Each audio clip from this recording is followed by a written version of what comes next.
Hello and welcome back to the 360 Advisor podcast.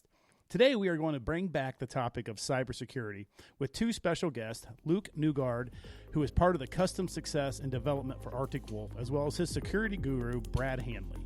Thank you both for being our guests today.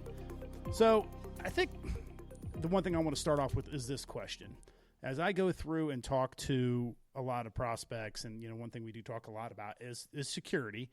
And they're like, oh, we're not big enough to even be thought about that. So, who are the targets?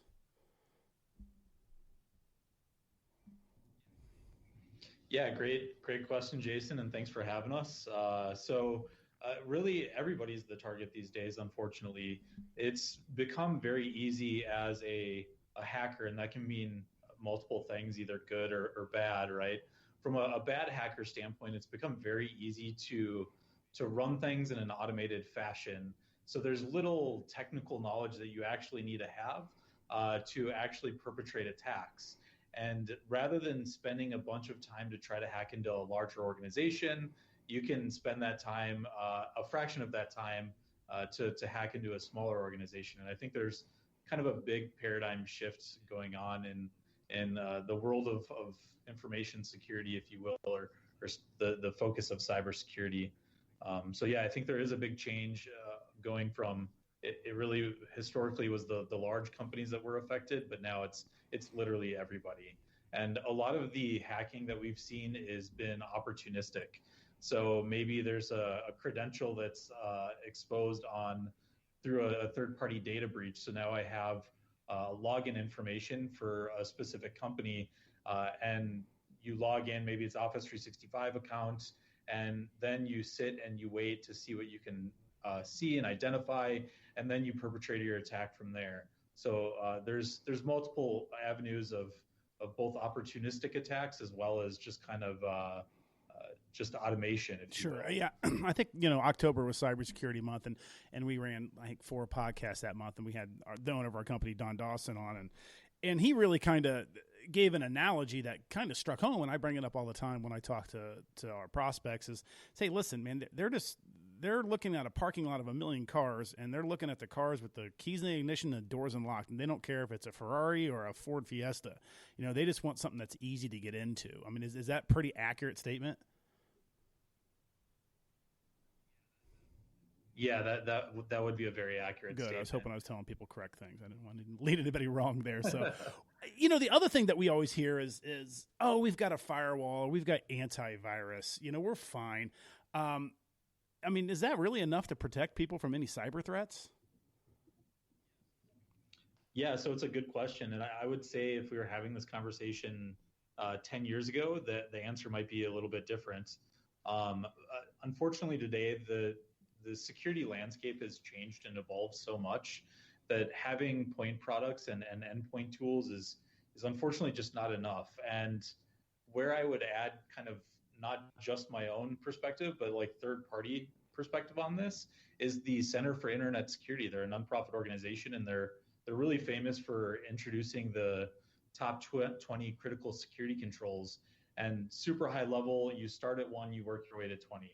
And if you look at the basics category, which is the first 6 security controls, they're heavily focused on identifying what you have, continuous vulnerability scanning, and then essentially monitoring administrative access, and then auditing your logs.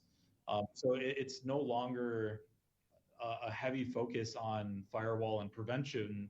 It's really more about hardening your attack surface and understanding when there has been a compromise and doing that as quickly as I think that's interesting you say that, because one of the things that I love to do is we walk people down our process is end up doing basically a network discovery, and it's absolutely amazing how many people they still have listed on their Active Directory that have not been with the company for years, and you just explain to them like, that is like one of the most major ways to get into your network is by having, Active Directory employees on there who are no longer employees there.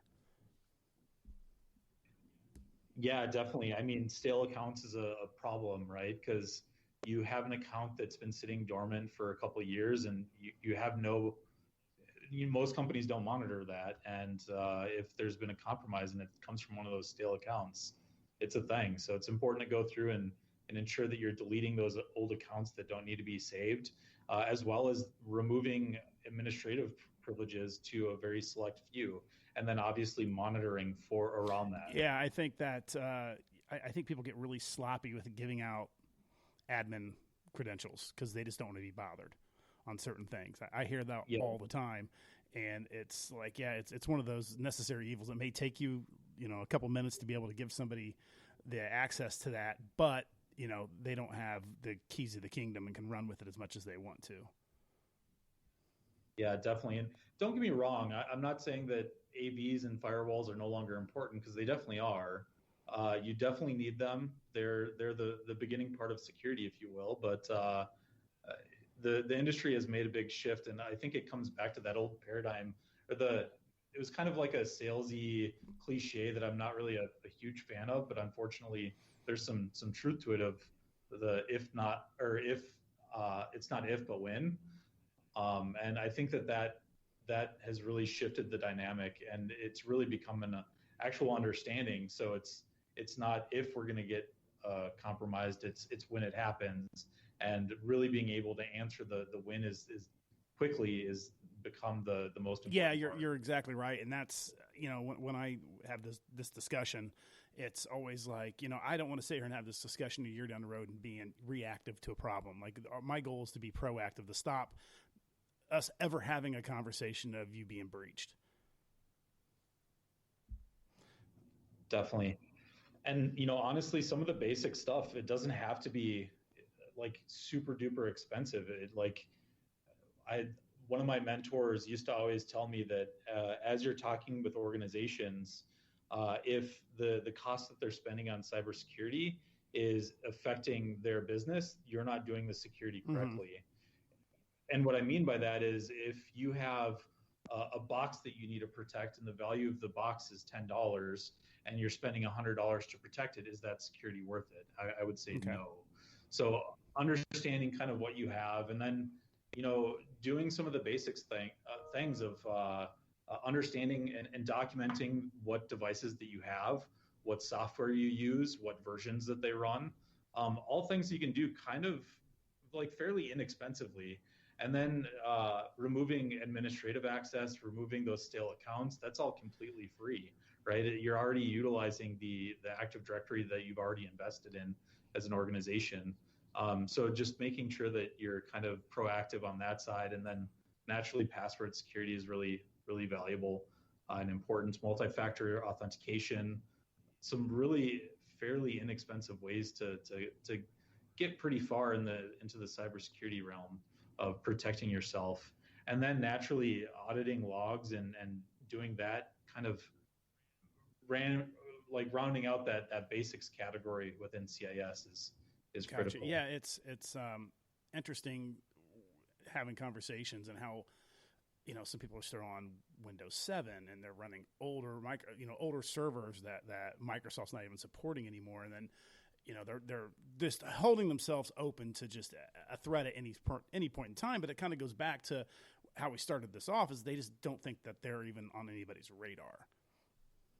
So, yeah, and unfortunately, the opportunistics are out there. The opportunistic criminals are out there that if they see that Windows 7 device through some sort of scan, they're gonna certainly take that access and see what they can do. Yeah, and it goes back to, a lot of companies just don't really understand how reliant they are on their data. And if that was missing or locked out and they couldn't get access to that, like, how bad does it get? And everybody I talk to, when you kind of phrase it like that, it's like, what happened if, for one, what would happen to your customers' data if it was sold? Like, how would that make you look as a company? And two is like, as a company themselves, you're going to be down for a while. Like, how does that affect the bottom line for you guys? Yeah, definitely. And I think it's a hard pill to swallow, or a hard thing to grasp, of like, I understand that there's companies out there that don't think that they hold sensitive data. I would argue that that's probably not. So what would you say, not to interrupt you on this one, but this is what's sensitive data to you? Yeah, good question. I would say sensitive information is anything that is valuable or to the organization. So I mean that can change from company to company. Maybe it's strategic marketing positioning. That information to your competitor could be pretty valuable Mm-hmm. information. It could be something as simple as like employee information.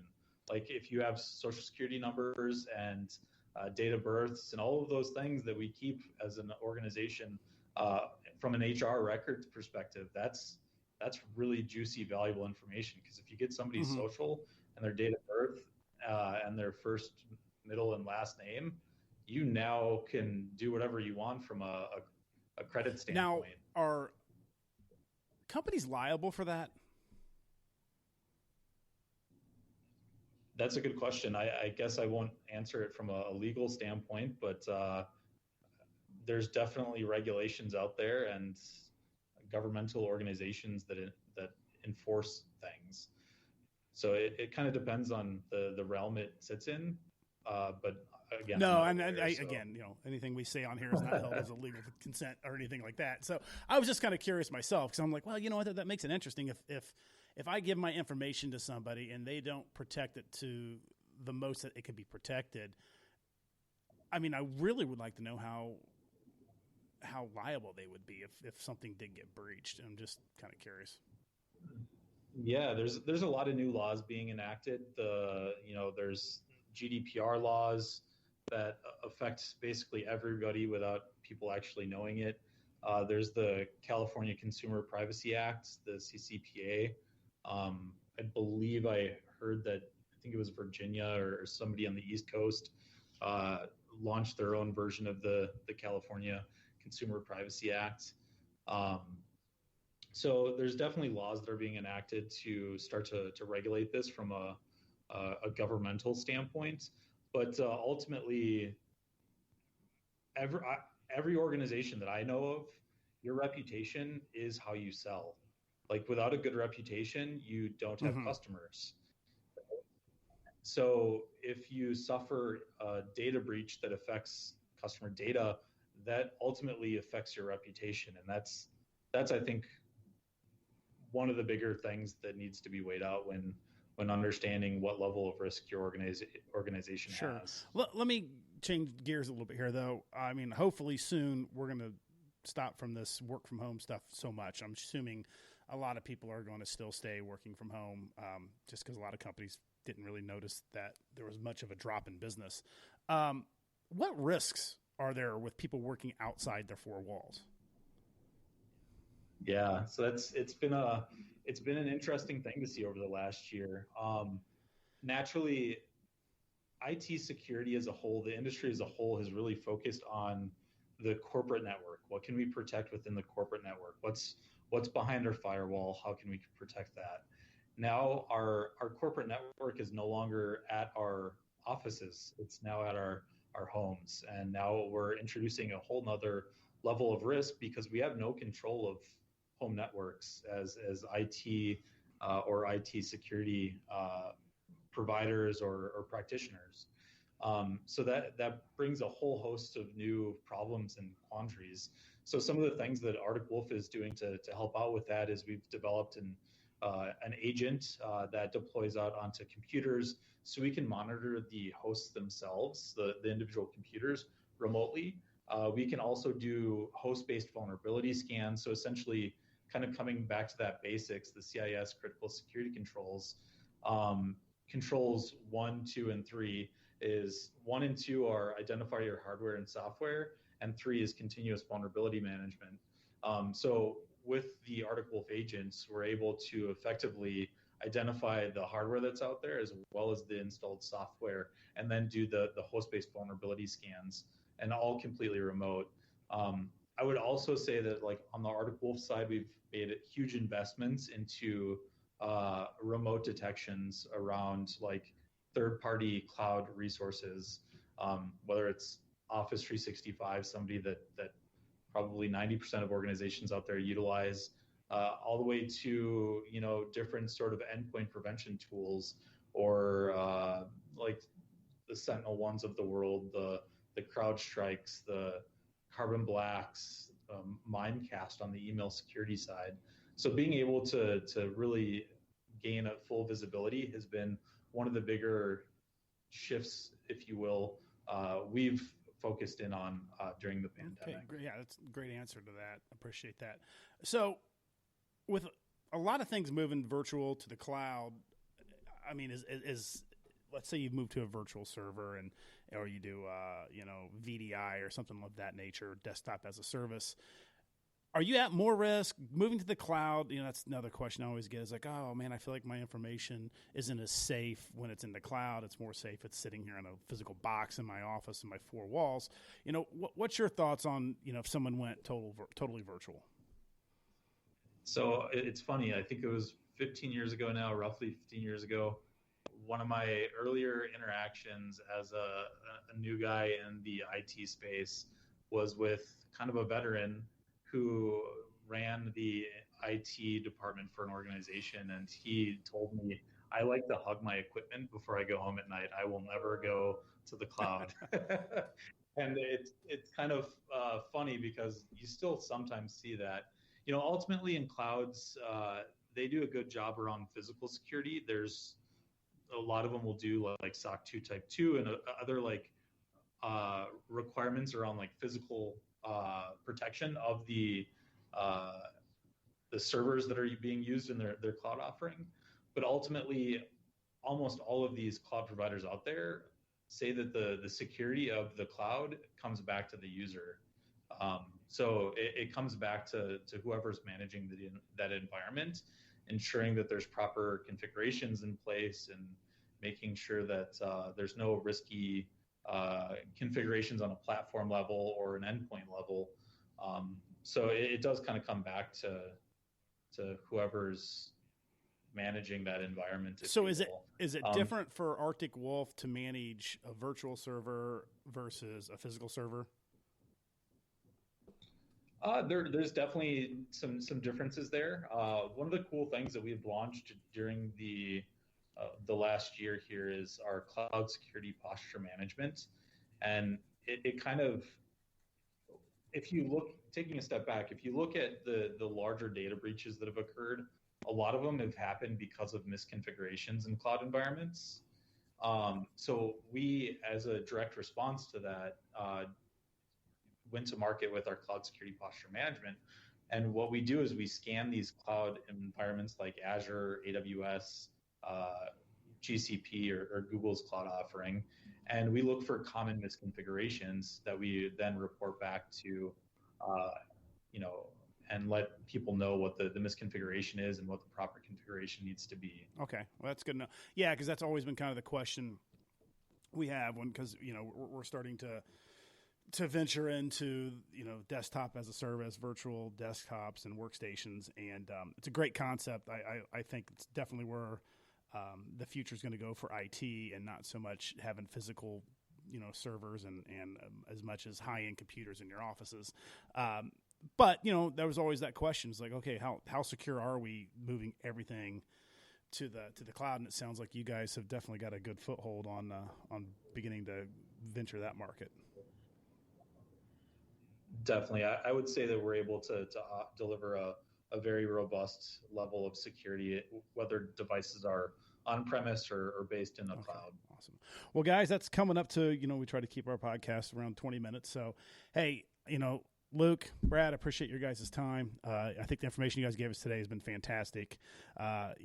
We look forward to hopefully doing another podcast with you guys down the road when things hopefully get back to normal. And I would love to attack what do we do when people get back to the office at some point in time. So to our listeners, I appreciate the time and take care.